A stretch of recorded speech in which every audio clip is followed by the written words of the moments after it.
দেশের ৮ জেলায় ঘন্টায় ৬০ কিলোমিটার বেগে ঝড়ো হাওয়া ও বজ্রবৃষ্টির সতর্কতা দিয়েছে আবহাওয়া অধিদপ্তর।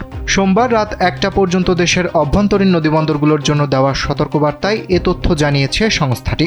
এতে বলা হয়, খুলনা, বরিশাল, পটুয়াখালী, নোয়াখালী, কুমিল্লা, চট্টগ্রাম, কক্সবাজার এবং সিলেট জেলার উপর দিয়ে স্যান্ডেলিনা সো রূপচর্চায় আভিজাত্য। পশ্চিম অথবা উত্তর পশ্চিম দিক থেকে ঘন্টায় ৪৫ থেকে ৬০ কিলোমিটার বেগে অস্থায়ীভাবে দমকা অথবা ঝোড়ো হাওয়া বয়ে যেতে পারে। এ সময় বৃষ্টি অথবা বজ্রসহ বৃষ্টির আশঙ্কা রয়েছে। তাই এসব এলাকার নদীবন্দরগুলোকে ১ নম্বর সতর্ক সংকেত দেখাতে বলা হয়েছে। আবহাওয়ার এই পরিস্থিতিতে নদীপথে চলাচলকারী নৌযান ও সাধারণ মানুষকে সতর্ক থাকার পরামর্শ দিয়েছেন সংশ্লিষ্টরা।